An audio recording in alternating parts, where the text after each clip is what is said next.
Selamat berjumpa dalam Suara Pertobatan. Firman Tuhan hari ini disampaikan oleh Bapak Pendeta Remedi Terangin-Angin MD. Selamat mendengarkan.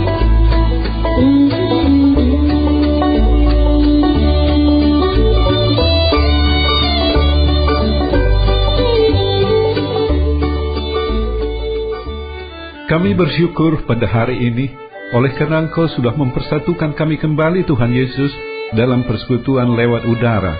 Pada hari ini kami ingin merenungkan lebih jauh tentang pertobatan.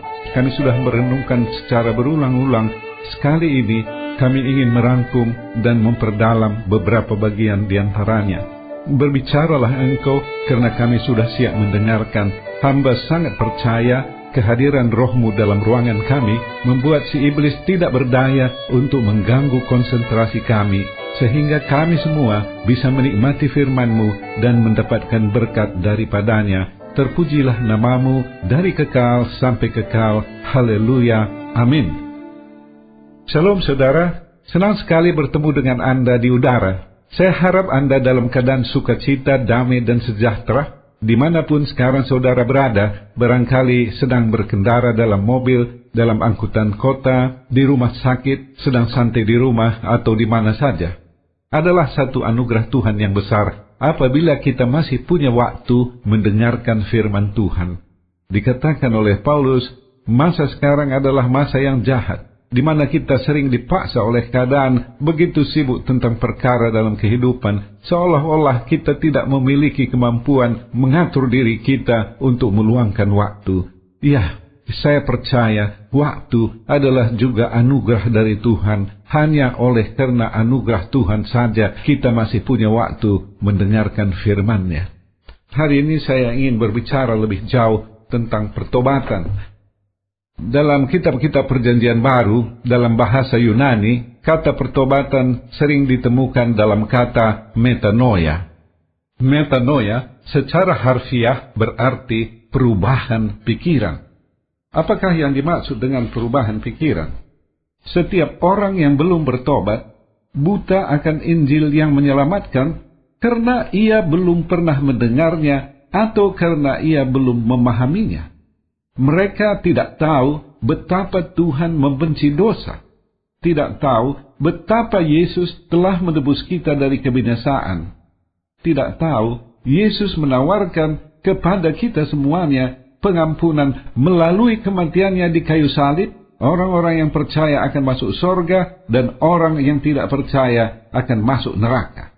Perubahan pikiran berarti dari tidak tahu menjadi tahu. Dari tidak mengerti menjadi mengerti, dari tidak memahami menjadi memahami tentang perkara-perkara rohani, bahwa keselamatan hanya ada di dalam Yesus Kristus.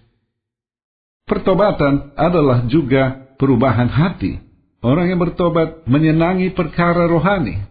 Kerinduan orang yang telah bertobat mencari kehendak Tuhan dan rindu bergaul lebih akrab dengan Yesus. Perubahan pikiran, perubahan hati menyebabkan terjadinya perubahan hidup. Dalam Roma 10 ayat 10, Paulus mengatakan, karena dengan hati orang percaya dan dibenarkan, dan dengan mulut orang mengaku dan diselamatkan. Perkataan yang keluar dari mulut orang yang sudah bertobat menjadi berkat bagi orang lain. Pertobatan merubah rasa benci menjadi rasa kasih. Perasaan duka cita berubah menjadi sukacita. Pertobatan membawa seorang pada hidup yang penuh pengharapan, memberikannya keberanian dan menjauhkannya dari ketakutan. Manusia yang sudah bertobat tidak hidup lagi dalam dosa. Ya, kalau kita bicara tentang dosa, barangkali gampangnya pertobatan lebih mudah kita terima dengan mengatakan, kalau kehidupan lama kita berdosa, maka sesudah bertobat kita tidak melakukan dosa lagi. Jadi pertobatan adalah perubahan dari kehidupan berdosa menjadi kehidupan yang tidak berdosa, kehidupan yang kudus. Masing-masing kita tentunya punya pengalaman yang unik tentang pertobatan. Pertobatan Paulus berbeda dengan pertobatan Agustinus. Pertobatan saudara barangkali berbeda dengan pertobatan saya. Apabila saya merenungkan pertobatan saya sendiri, kapankah saya bertobat? Apakah pada waktu saya dibaptis? Terus terang saya katakan saudara, pada waktu dibaptis, saya belumlah seorang yang bertobat. Pada waktu saya mengikuti katekisasi bersama saudara-saudara yang lain, bersama pemuda-pemuda yang lain, kurang lebih itu adalah sebagai satu kebiasaan. Karena orang tua meminta saya untuk di sini dulu di Sumatera sebelum melanjutkan studi ke Pulau Jawa. Saya mencoba merenungkan kembali, kapankah sebenarnya saya bertobat? Dan saya merasa, pertobatan saya terjadi sesudah saya berumah tangga, sesudah saya bekerja. Dalam usia 34 tahun, saya sudah diangkat menjadi manajer membawahi kurang lebih 600 karyawan yang tersebar di seluruh Indonesia. Pada masa yang dianggap masa sukses itu, di situ pula lah saya mengalami pergumulan yang luar biasa besarnya. Betapa sulitnya keadaan saya barangkali bisa dipahami dari ucapan pimpinan perusahaan, ini anak tidak ada lagi karirnya ke depan. Salah satu masa kehidupan saya yang paling rendah, justru di sanalah sebenarnya saya mulai mengenal Tuhan dengan baik. Mulai dari peristiwa itu sampai dengan sekarang, saya tidak pernah lagi berhenti membaca Alkitab, bersaat teduh, berdoa setiap hari. Itu adalah bagian yang paling indah dalam kehidupan rohani saya, karena di sana saya bertobat. Saya bertanya dalam hati, kenapa Tuhan memberikan saya anugerah untuk bertobat ini? Padahal saya sendiri memiliki banyak kelemahan. Pada waktu itu saya seorang yang gila kerja. Dan saya teringat pada pertobatan Agustinus. Pertobatan Agustinus tidak bisa dilepaskan dari doa ibunya yang bernama Monica, yang tidak pernah menyerah, yang selalu berdoa bagi keselamatan Agustinus. Dan Tuhan berbelas kasihan kepada Agustinus. Kalau doa memenangkan jiwa, maka dalam kasus saya, itu adalah pasti doa orang-orang yang sangat mengasihi saya. Yang pertama, tentu saja doa istri saya sangat berperan, karena dia telah lebih dahulu lahir baru dibandingkan dengan saya. Pada saat saya dihinggapi gila kerja, istri saya rajin mengikuti pelayanan gereja dan ikut persekutuan-persekutuan. Di samping istri, saya pikir orang tua juga punya peranan yang penting. Khususnya almarhum ayah, imam dalam keluarga kami. Almarhum ayah sebenarnya tidak pernah mengajari firman Tuhan secara khusus. Tetapi ada dua hal penting yang dilakukannya. Dia suka membeli buku-buku rohani untuk anak-anak bagi kami.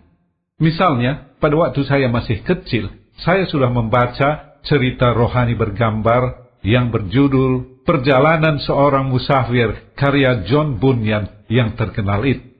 Yang kedua, setiap kali kami keluarga mau berpergian keluar, sesudah duduk di dalam mobil jeep tua, almarhum ayah duduk di depan setir, maka sebelum berangkat, kebiasaannya adalah berdoa dulu sendiri dengan diam, sekitar 5-10 menit, sehingga waktu itu terlalu lama bagi kami anak-anak. Kami sudah buka mata dan saling lihat kiri kanan.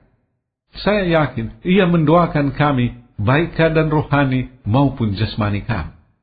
Sesudah saya dewasa, kebiasaan ayah yang selalu berdoa di depan setir mobil membantu saya untuk memahami bahwa Tuhan itu ada. Kalau tidak ada Tuhan, tidak mungkin ayah berdoa begitu serius. Saudara, kalau saudara adalah orang tua, berikanlah keteladanan bagi anak-anak melalui perbuatan-perbuatan nyata untuk mempertahankan imannya. Bahkan kalau satu kali jalannya tersesat, Tuhan mengasihinya oleh karena doa orang tuanya.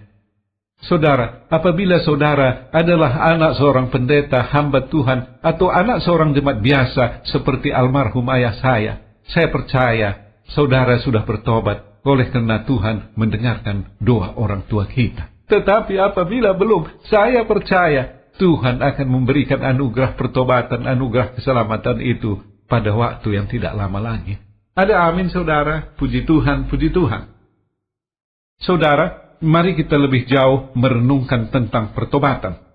Yesus berkata dalam Markus 1 ayat 15, waktunya telah genap, kerajaan Allah sudah dekat.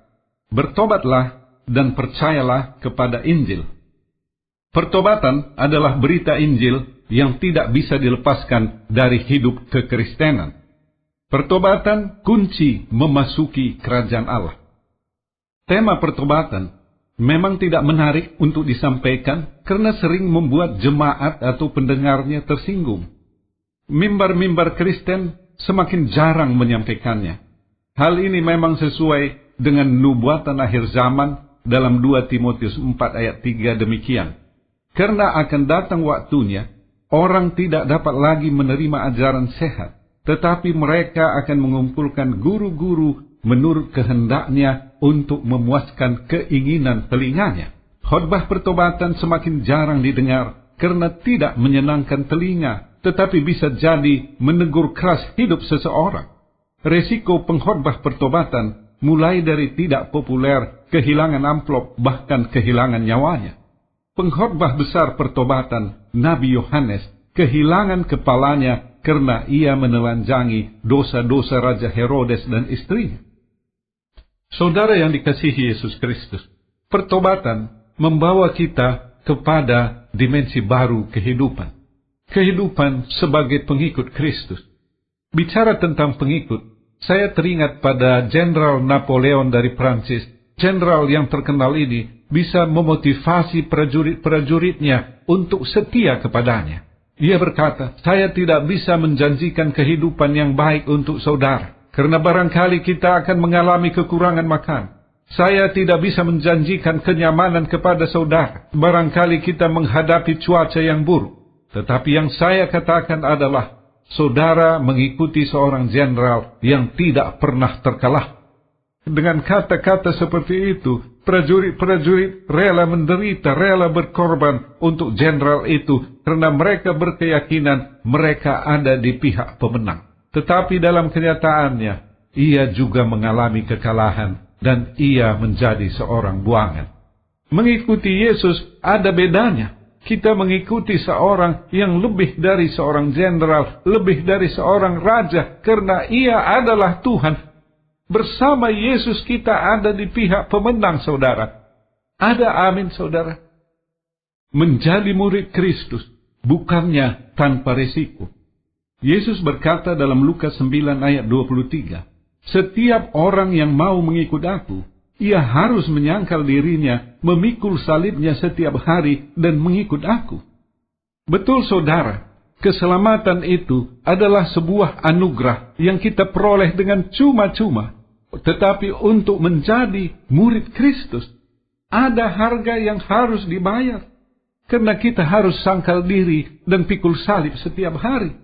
Inilah yang ditulis oleh seorang pendeta muda Jerman yang dihukum mati karena dianggap memberontak kepada Hitler pada masa Perang Dunia Kedua di Jerman. Nama pendeta ini Dietrich Bonhoeffer. Ia menulis buku terkenal berjudul Cost of Discipleship. Kalau saya terjemahkan secara bebas, harga yang harus dibayar untuk menjadi murid Kristus.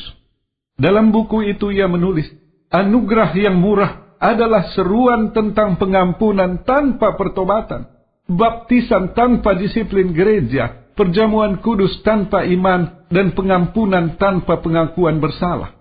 Anugerah murahan adalah anugerah tanpa pemuritan. Anugerah murahan adalah anugerah tanpa salib. Anugerah murahan adalah anugerah tanpa Yesus Kristus dan kelahiran kembali.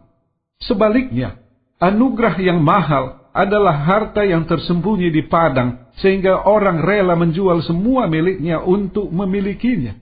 Ia seperti mutiara yang sedemikian berharga, sehingga orang akan menjual semua miliknya untuk memperolehnya. Demi masuk kerajaan Allah itu, seorang rela mencopot sebelah matanya yang membuatnya tersandung. Anugerah yang mahal itu adalah panggilan dari Yesus Kristus yang menyebabkan seorang rela meninggalkan jalannya yang berdosa dan mengikuti Dia. Saudara, seruan pertobatan adalah sebuah seruan untuk hidup kudus.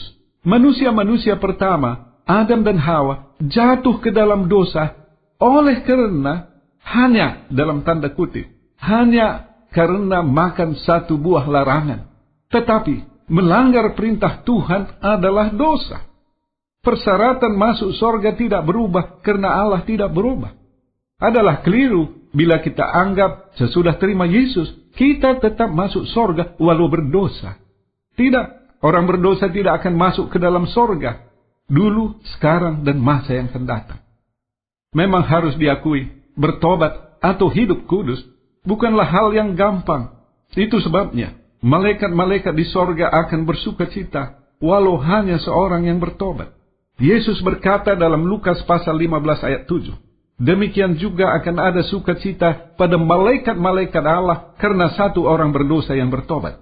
Perlu dicatat, malaikat-malaikat bersukacita pada waktu ada seorang bertobat.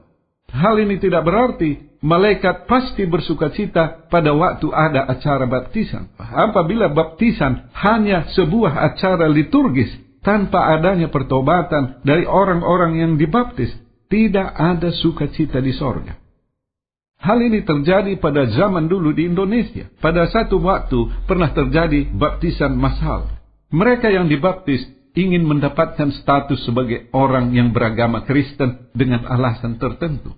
Tentu saja baptisan seperti ini tidak membuat malaikat bersukacita. Orang yang sudah bertobat hidup dalam kekudusan. Karena hidup kudus sulit dilakukan, maka ada orang Kristen berteologi di luar Alkitab. Ada 3 buah teologi yang saya temukan dalam kehidupan masyarakat. Teologi pertama, saya sebut teologi dosa besar, dosa kecil. Menurut teologi ini, mencuri seekor ayam, dosa kecil, masuk sorga, sedang merampok uang bank ratusan miliar, dosa besar, masuk neraka. Saudara, hal ini tidak benar, karena Tuhan melihat hati bukan jumlah. Persembahan janda miskin yang 2 peser dipandang oleh Yesus lebih banyak dari persembahan orang kaya. Tuhan melihat hati. Hati yang gelap dalam mencuri seekor ayam sama gelapnya dengan hati seorang yang merampok bank ratusan miliar. Teologi kedua yang saya temukan adalah kita bukan malaikat. Menurut teologi ini, manusia tidak mungkin hidup kudus, tidak bisa menjadi seperti seorang malaikat. Jadi, buat dosa sedikit-sedikit tidak apa-apa. Apalagi kalau dosa itu adalah untuk kebaikan. Misalnya, ada orang main judi dengan alasan kalau menang, uangnya nanti dipersembahkan untuk dana pembangunan gereja. Cara Robin Hood seperti ini, berbuat kejahatan untuk tujuan kebaikan, tetap adalah dosa yang serius.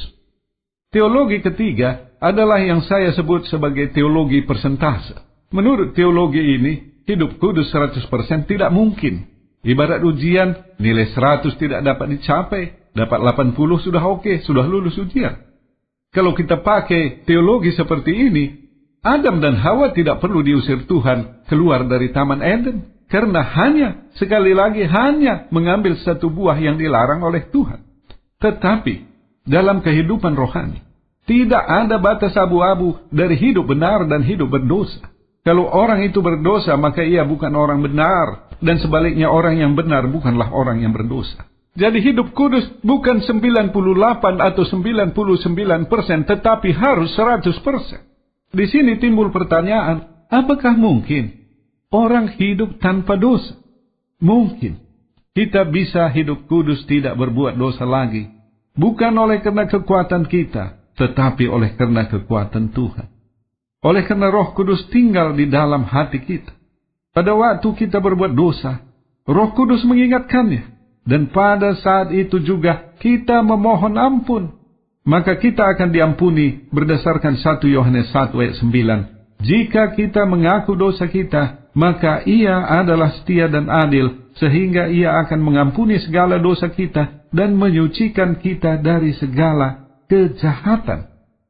Sudah barang tentu, pada detik kita disadarkan oleh Roh Kudus bahwa kita sudah berbuat dosa, maka pada saat itu juga kita perlu minta ampun kepada Tuhan, sehingga Tuhan mengampuninya, hubungan kita dengan Tuhan dipulihkan kembali. Adalah sesuatu yang tidak benar apabila seorang sudah diingatkan oleh Roh Kudus bahwa ia berdosa, ia tunggu dulu sampai ada liturgi pengampunan dosa dalam kebaktian atau dalam persekutuan. Tidak, saudara. Pada saat kita diingatkan oleh Roh Kudus akan dosa kita, pada saat itu segera minta ampun kepada Tuhan, sehingga kita bisa mempertahankan kekudusan hidup kita. Saudara yang dikasihi Yesus Kristus, terakhir, kita akan merenungkan karya Roh Kudus dalam pertobatan. Dalam Kisah Para Rasul pasal 2, Petrus yang diurapi oleh Roh Kudus menyampaikan firman Tuhan berkhotbah. Ada 3.000 orang yang percaya kepada Yesus Kristus, bertobat dan diselamatkan. Roh Kudus berperan dalam peristiwa ini. Pertama, Roh Kudus memampukan Petrus menyampaikan firman Tuhan. Dari segi pengalaman dan pendidikan, Petrus bukanlah orang yang terdidik untuk menyampaikan Injil dengan baik. Kedua, Roh Kudus mengingatkan orang-orang yang hadir akan dosa. Yesus mengatakan peran Roh Kudus ini dalam Yohanes pasal 16 ayat 8. Dan kalau Ia datang, Ia akan menginsafkan dunia akan dosa, kebenaran, dan penghakiman. Ketiga, Roh Kudus dalam peristiwa itu menuntun pendengar Injil untuk bertobat. Dalam Kisah Para Rasul pasal 2 ayat 38, Petrus berkata, "Bertobatlah dan hendaklah kamu masing-masing memberi dirimu dibaptis dalam nama Yesus Kristus untuk pengampunan dosamu, maka kamu akan menerima karunia Roh Kudus." Petrus memberitahu mereka, untuk diselamatkan, mereka harus bertobat dari dosa-dosa mereka dan percaya kepada Yesus Kristus. Mereka harus membuktikan ketulusan pertobatan dan iman mereka dengan cara dibaptis dalam nama Yesus Kristus. Keempat, berdasarkan firman Tuhan yang baru kita baca, maka para petobat baru menerima Roh Kudus. Kelima, Roh Kudus melahirbarukan. Seorang yang didiami oleh Roh Kudus adalah orang yang sudah dilahirbarukan. Dapat disimpulkan, pertobatan adalah anugerah yang diberikan oleh Tuhan kepada kita. Kita sudah merenungkan arti pertobatan. Apabila saudara sesudah mendengarkan firman Tuhan tentang pertobatan ini kemudian berkata, "Aku menyadari segala kesalahan dan dosaku selama ini," ini adalah saat yang paling indah. Puji Tuhan, saudara diingatkan Tuhan untuk bertobat dan mengakui kesalahan-kesalahan saudara. Dan saudara berkata, "Aku berbalik. Bersukacitalah dan bersoraklah, karena pada saat ini Allah di dalam Yesus Kristus melawat saudara." Saudara mengalami penglihatan yang baru terhadap dunia ini. Pohon di depan rumah tetap sama, jalan yang saudara lalui setiap hari tetap sama, perabotan dan susunannya di rumah tetap sama, tetapi saudara melihat dengan mata yang baru, mata rohani, sehingga saudara bisa melihat keindahan dari segenap ciptaan Tuhan. Secara jasmani tidak ada yang berubah, tetapi secara rohani, saudara bisa lihat anugerah berlimpah dalam setiap kehidupan saudara. Tuhan Yesus memberkati saudara berlimpah-limpah. Hamba berdoa bagi saudara yang sakit. Tolong letakkan tangan saudara pada bagian tubuh yang sakit. Saya akan berdoa untuk saudara. Terima kasih Tuhan Yesus, berdasarkan firman-Mu dalam Markus pasal 16, pada waktu Injil diberitakan, di sana ada kuasa menyertai, termasuk mujizat penyembuhan. Oh Tuhan, sembuhkan saudara-saudara kami yang mendengarkan siaran ini yang sedang sakit. Bagi saudara yang punya akar pahit luka batin, oleh karena trauma masa lalu, oleh karena ada orang-orang yang saudara tidak bisa ampuni, oleh karena perbuatan kelakuannya pada saudara, sehingga setiap kali saudara mengingat mereka, saudara kehilangan damai sejahtera. Saya akan berdoa untuk saudara. Tuhan tolong cabutkan akar pahit luka batin dalam diri saudara kami, karena tidak ada seorang pun dari kami yang bisa cabut akar pahit, tetapi Yesus kau bisa. Roh-Mu yang kudus memampukan saudara-saudara mengampuni orang-orang yang tidak baik itu. Terima kasih. Haleluya, haleluya, amin. Hamba berdoa bagi semua pendengar, dimanapun mereka berada, berkati rumah tangga, usaha pekerjaan dan studi, dan biarlah kami sama-sama bisa merasakan betapa besar kasih karunia dan berkat-Mu bagi kami semuanya. Terpujilah nama-Mu dari kekal sampai kekal. Haleluya, haleluya, amin.